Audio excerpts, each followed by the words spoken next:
So, J. Ruud, what lovable book are we talking about today? Well, Stacey Margaret Jones, I'll give you a hint. A popular engraving of Joshua Reynolds' painting, A Little Girl. I have no idea.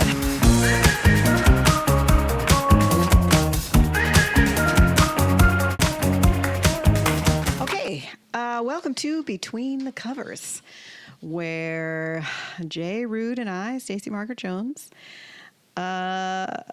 discuss one book from his list of the 100 most lovable novels in the English language each week, and we build that list as we go along. So I'm trying to guess what this week's topic is, and I need another hint. Okay, here's hint number 2. The Gilded Age. Is it The Age of Innocence? It's The Age of Innocence. That was just my Chaos Reader book. Oh my goodness. Number 3 was going to be Louisa and Henry van der Leyden. Of course, the top of the top of the top of the social set. Yeah. What was clue number 1 again? Okay. It was a clue that I knew you would not get. That's why I gave it to you as the number 1 clue, because, of course, I wanted to give you all 3 clues. But Joshua Reynolds, famous 18th century painter, had painted a rather famous painting called A Little Girl. And that was widely circulated as an engraving during the 19th century. And the engraving changed the title to The Age of Innocence. And that, in fact, is where the title of the novel comes from that. Wow. What cobwebby corner of the internet did you dig up that fact? Well, I thought it was interesting because it seems to me that at least it was possible that Edith Wharton, remembering back, she was 59 years old when she wrote the novel, and she's remembering back some 45, 50 years to the 1870s. Yeah.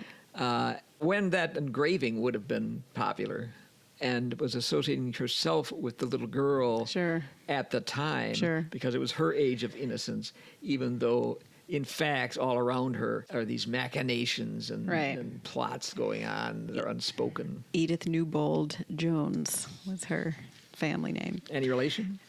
I wish. Well, I suppose all Joneses must be related. Of course. Well, this is very exciting because this is probably, it may be my favorite novel of all time. So I guess that's why you had to scrape up some dastardly hint so that I would not get it. Something that you weren't going to get. Clue. Yes. So who else likes this book? Well, besides your loving wife. This is one of those that hits a lot of lists.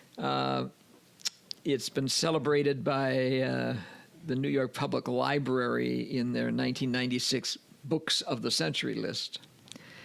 And it's on the American Scholars 2014 list of 100 Best American Novels, 1770 to 1985. It's on Amazon's 100 Books to Read in a Lifetime.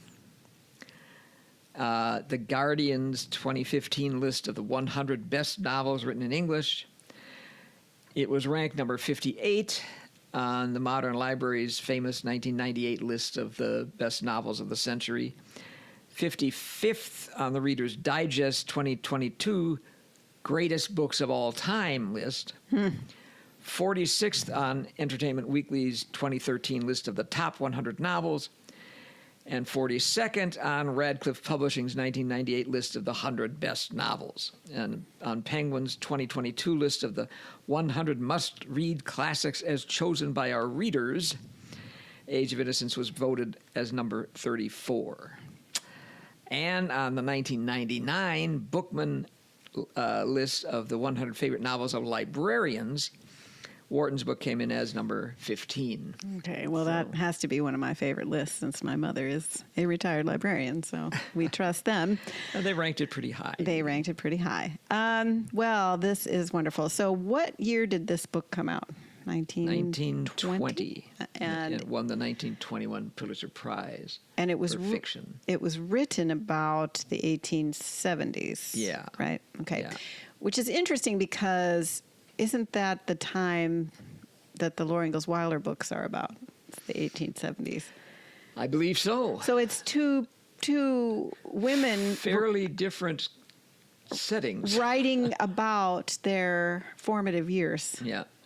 And Edith Wharton was part of the glitterati, the richest of the rich, growing up in New York City. And, of course, Laura Ingalls Wilder had one dress. And her father... She didn't buy it. She made it. She literally, for a while, lived in a hole in the ground. And they ate the food they grew. And so it is really interesting for me, because I've read both of those books within probably a year of each other, read both of those authors. And they're writing about America, and they're fictionalizing, right, their own experiences. I think Wharton is more, maybe, I should back off that. We don't know how fictionalized Wilder's books are. Pretty fictionalized, I think, more than people think.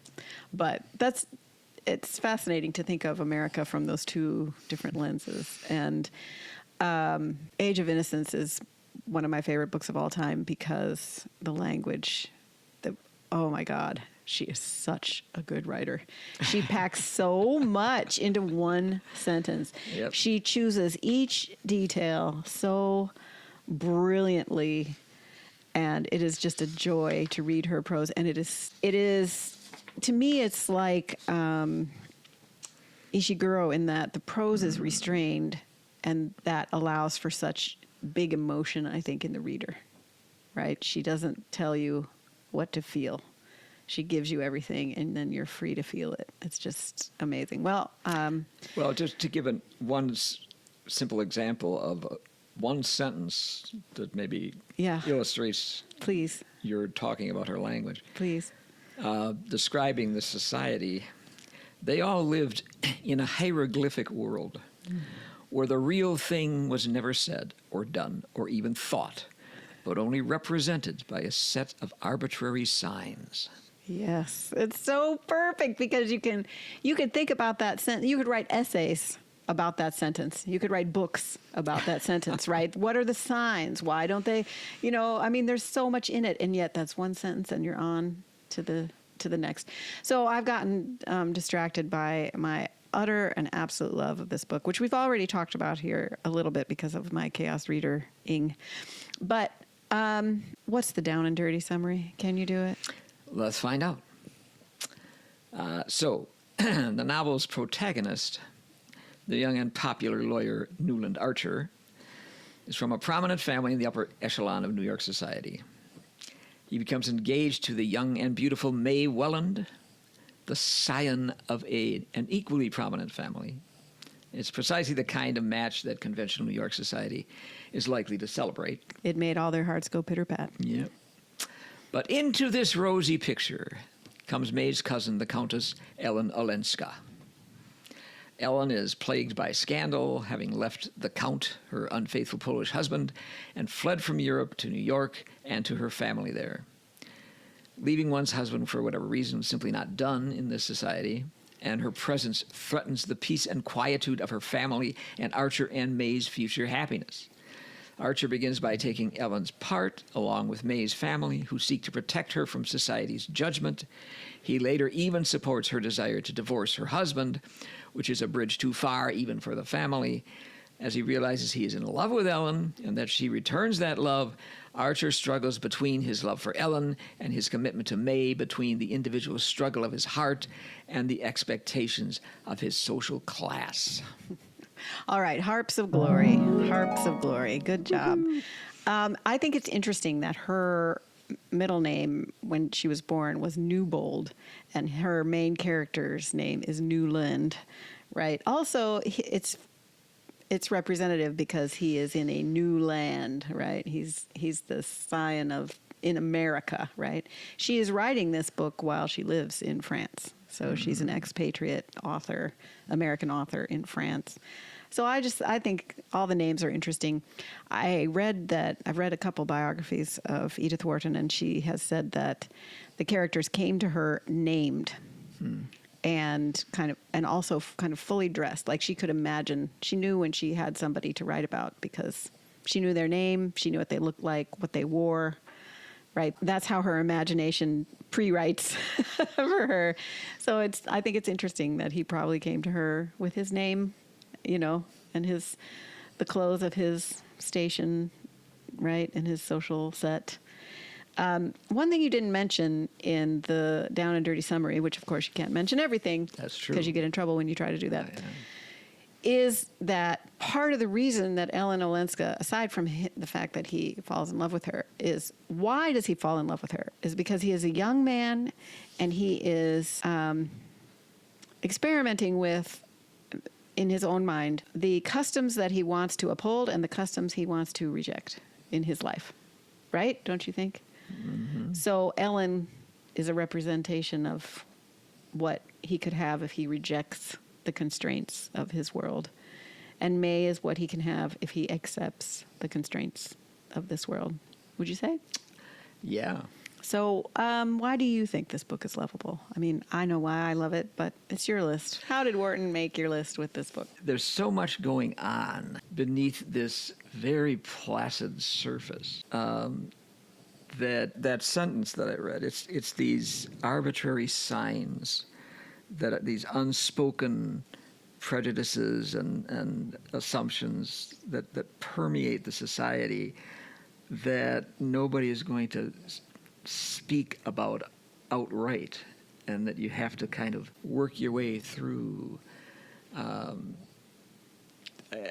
It's an excellent example of saying a lot without saying that much. You mean on Wharton's part, or her characters, or both? Well, mostly the character. It's things that people do that symbolize something that they want others to understand. There's the van der Leydens, who are the head of society. They are the 1% of the 1%. They are the arbiters. They are. And literally, because people come to them in the book when they feel like Countess Olenska is being rejected. Yes. And the van der Leydens back the family and throw a dinner to which they invite Countess Olenska, and that signals to the society that she is to be accepted. Yeah. They're cousins, actually, of the Archer family, so that's how he has kind of a... They're all related. He has kind of an in with them, and they throw this fancy dinner, supposedly for this visiting duke, the Duke of St. Austrie. Who she thinks is the dullest man she's ever met. Yeah. We love Countess Olenska. But she invites Countess Olenska to that dinner, and her being invited to that dinner says so much. But they don't say anything. No, they don't say anything. They've just invited her, and she shows up. Because when the family, Countess Olenska's immediate family, invites people to a dinner to welcome her back to New York, people decline. But they don't say, I'm not coming to a dinner for her. She's separated from her husband. But every one of them has an excuse. Right. And they know the message they're getting without anybody saying, this is why. Yeah. Then they go to the van der Leydens and say, she is being rejected. And the van der Leydens say, if a member of a family is being backed by that family, others are not allowed to reject the member of that family. We will have a dinner. And then everybody shows up because the van der Leydens rarely entertain. So it's a very special event. They know it. Yeah. Everybody knows what's being said. Nobody says it. Yeah. And the same thing happens, and that's kind of the first luxurious dinner in the book. Oh, okay. And then there's the last luxurious dinner in the book, I just which got chills. is sort of the parallel. So emotional. And it's another situation where nobody has to say anything. At this final dinner, Archer learns that the Countess Olenska is actually going back to Paris, which he had not been told before. It seems like a sudden decision. Right, and he doesn't want her to. Of course he doesn't want her to. But at this dinner, there's something going on under the surface, and Archer doesn't understand what it is at first, and gradually comes to understand. And this is one of those passages. I think it's that one of my says favorite so in the much. entire novel. He guessed himself to have been for months the center of countless silently observing eyes and patiently listening ears. He understood that by means as yet unknown to him, the separation between himself and the partner of his guilt had been achieved, and that now the whole tribe had rallied about his wife on the tacit assumption that nobody knew anything. As these thoughts succeeded each other in his mind, Archer felt like a prisoner in the center of an armed camp. Yeah. Oh, I have chills. It is so good. Her writing is so good. Right. I mean, it is these things. The word there to me that is key is tacit. Yeah. The whole novel Yeah. is about tacit understanding, tacit agreement, right? And the way that she represents Countess Olenska's family as the family think, right? The family wants, right? Because they all agree all the time. And he and Ellen Olenska are the ones that sometimes, like, that have to be persuaded. Yeah. They have to be reeled in. Right. And we also learn, I love the movie, the Scorsese movie. It's one of the best adaptations of a novel I've ever seen. It's up there with the adaptation of Never Let Me Go by Ishiguro. Both of those movies are excellent adaptations of the books. But in the movie, it's not as strongly represented. In the book, there's always a little bit of tisk-tisking over Ellen Olenska's crazy upbringing. Her mother's just a little bit out there. She traveled a lot, she didn't give Ellen this traditional upbringing. And this is what happens. This is how they turn out. This is what happens. They marry these people. It doesn't work out.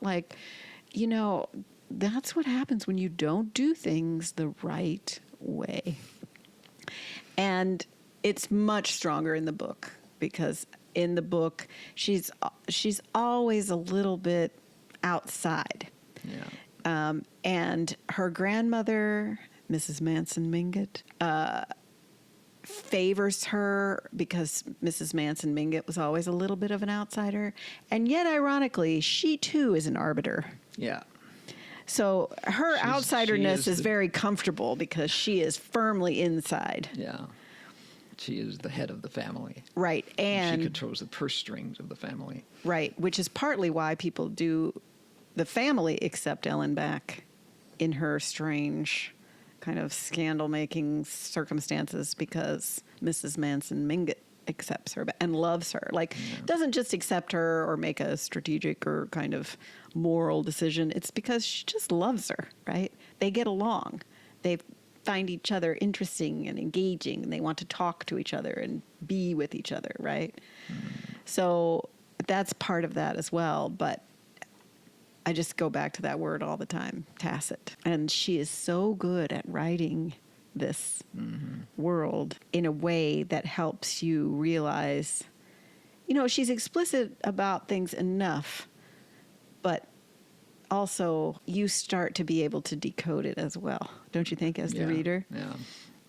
And Newland, in a way, because he's questioning, he's at an age where he's questioning, he plays a role. He's a guide for the reader because he's noticing things as a young man deciding his life, and because he's questioning, the reader can question with him. Yeah. So he's the ideal main character because he's doing these things that allow you to see them.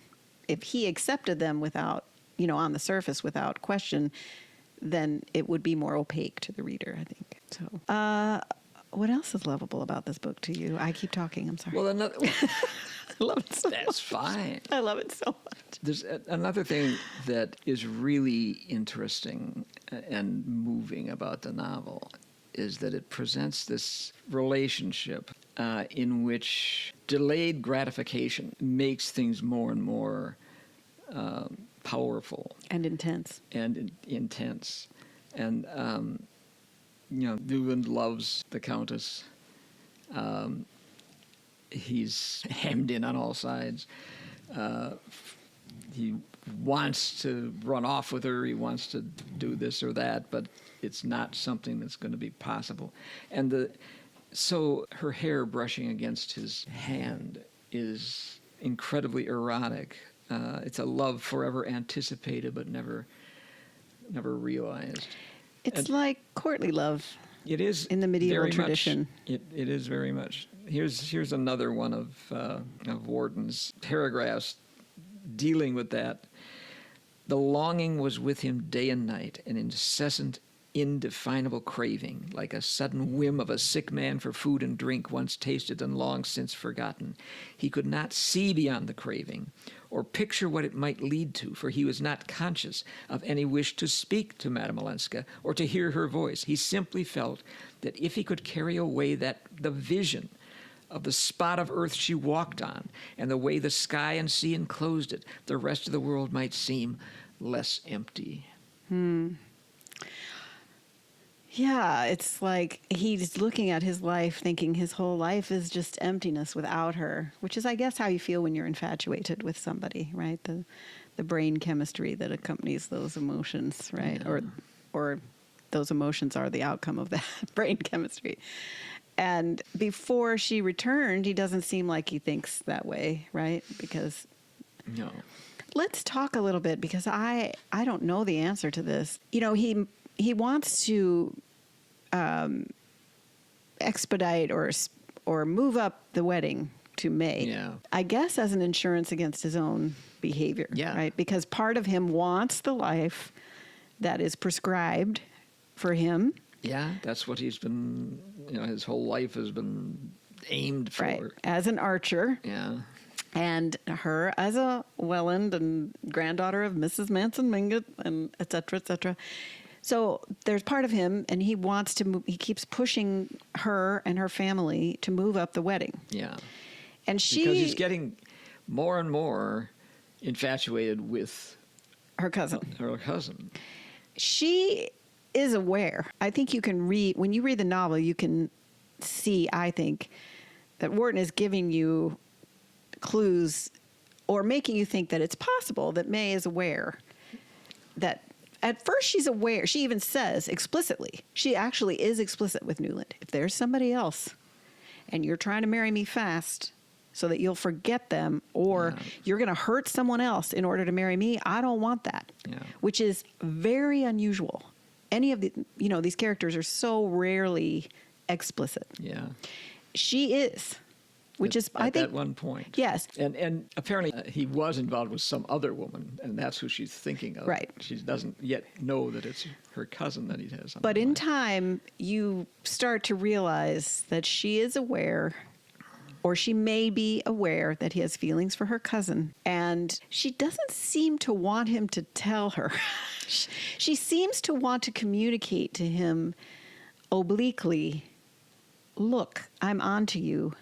Check yourself before you wreck yourself, right? Yeah. Like, I'm trying to tell you in the only way our society communicates. Yeah, which is by slant. Yes. She tells the truth, but tells it slant. Exactly. And beyond this point, Newland, there will be dragons. Like, stop yourself. I know. Is my knowing enough to stop you? I don't know. But he is attached to her, right? She appeals to him. Does she only appeal to him as a representative of a life, or does she appeal to him as May Welland?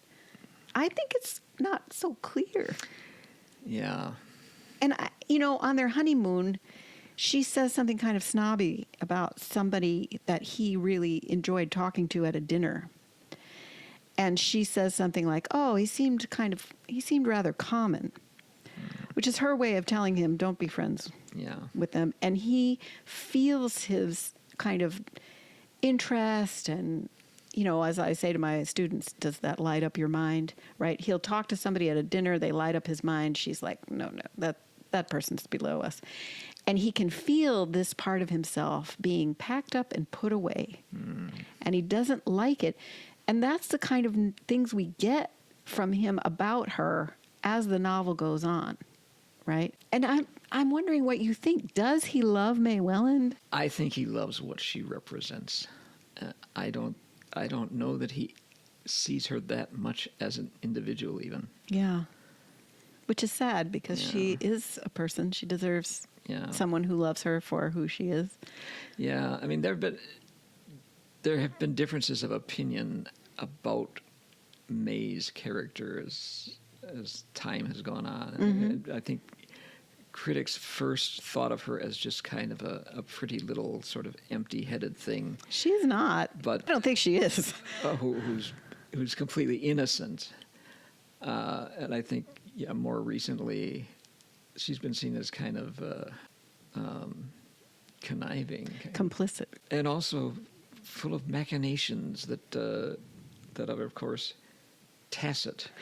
Well, she operates well. She is good at operating in the world in which she has to operate. Yeah. Some people aren't. I would say that Madame Olenska, because she was raised as an outsider and she had this strange upbringing, she's not as good at operating in that world. She's not as effective. No, but she's more natural. Yes. When Julius Beaufort, who's kind of a minor character, but he's an instigator. He's an instigator. He actually also seems to be interested in the Countess Olenska. He's very interested in her. Trying to, even though he's married himself, to Regina Beaufort, who's another one of the Mingott clan. Mrs. Mingott's the Welland, or it's related to May's family. Yeah. One of her granddaughters, I guess. Yeah. She comes to Mrs. Manson Mingott, trying to get her to throw her influence behind Julius, who's basically kind of bilked all these rich people. He's a scammer. Yeah, and scammed them, and his bank has failed, and everybody's going crazy because they're losing their money. Mrs. Manson Mingott tells her she needs to stay with her husband, and she says, but my name is Dallas, and you know what Mrs. Mingott says. Your name was Beaufort when he covered you with jewels, and your name is Beaufort now that he has covered you in shame. Yeah. I may have read this book a few times. And nobody will speak to her in society. She's an outcast. But it's Madame Olenska who goes to visit her all the time. Yes, you're right. Madame Olenska is less constrained by the mores of this society. I guess because of her strange upbringing. Yeah. She's lived outside of New York for a long time. Even before she was married to the Count, she lived in Europe, right? She traveled. And she seems to have an internal, more of an internal locus of control and more of an internal moral center. Mm-hmm. Even though she's involved in this, this growing love for somebody she's not supposed to be in love with. But that is also something that was so clear to me this time I read the book, was how much she is resisting Newland Archer. And he doesn't realize it. He won't, because he's gets things he wants, right? Yeah. And this is the world. It's his world, and everybody else just living in it, right? He's a rich New York dude. And you can see when you read it that there's so many ways that she's trying to escape, because an affair with him would be ruinous to her in a way that it would never ruin him. Yeah. It makes her so vulnerable. Because say she has this affair, everybody finds out. Her granny isn't going to back her anymore. She doesn't have her own money. She's left money with her husband in order to get out. And he just doesn't see it at all. He's so oblivious to the vulnerability with which a woman lives in this society. But she is so much freer. You're right. She's so much more natural. He sees how she is, and that's what really attracts him to her. And that's what he wants to be, except when he doesn't want to be that. Right, and he doesn't acknowledge it. Is it May or is it Ellen that he's going to... Yeah, I wouldn't say that. I don't think that May, I mean, maybe she is conniving. She's in the same system as Ellen. She is also vulnerable in the way that women are vulnerable in a patriarchal system, which Edith Wharton knows a lot about because she did get divorced. Her husband had mental health issues, pretty profound ones that grew as time went on, and they got divorced. And her family did not want her to do that. That was part of why she lived in Europe after, she got older, and because she made decisions outside of what she was supposed to do, right? And I just think it's so interesting that both she and May are trying to do the best with the system they have, right? And I think that May is more comfortable in that system. That system comforts May, right? The constraints of society are a nice warm sweater to May Welland, right? They are a lovely wool dress from the House of Worth, and she is happy to put it on, right? And for Olenska, she questions things. She is uncomfortable. It is scratchy and irritating to her. So, I'm not going to demonize May, although Newland does have a kind of adversarial relationship with her in many ways. Well, and she wins. And she wins. He spends his life under her thumb in some She ways. wins, but, he doesn't act. He's more passive, right? He could do things he doesn't do. He doesn't act in a way. There are things he could do and decisions he could make that he doesn't make. He decides to knuckle under. He decides he wants to be in that nice, warm, woolen sweater. That's right. Well, and I think that's one of the most moving lines of the book, and I don't want to ruin it and spoil it, but that later in life, he understands that his wife understood him better and more kindly than he thought. He saw her as an adversary, and in fact, I think she does love him. And she is using the tools she is given to give him a life she thinks will make him happy. Because isn't that what everybody wants? Yeah. What we rich people have? I think so. So, is there anything else lovable about this book that we can fit in this podcast? Because I could go on all day. I know. There's a lot that's lovable about this book. But let's talk about, this isn't exactly an answer to the question who might not like this book or might not love this book, but it's related to that question, I think. Yeah, well, we can talk about that instead. We talked about this before when we talked about Sinclair Lewis. But this Age of Innocence won the Pulitzer Prize in 1921. Edith Wharton was the first woman to win the Pulitzer Prize in fiction. But the Pulitzer Committee, had not chosen The Age of Innocence as the winner. It had chosen Main Street by Sinclair Lewis. So her award was controversial because the jury had initially voted to award the Pulitzer to Sinclair Lewis for his satire Main Street. But it was the Pulitzer board led by Columbia University president Nicholas Murray Butler who overruled them and gave the award to Age of Innocence. Pulitzer had initially established an annual prize of $1,000 to be awarded for, quote, the American novel published during the year which shall best present the whole atmosphere of American life and the highest standard of American manners and manhood. Manhood. Yeah. Oh, my God. By 1921, that word whole had been replaced by wholesome.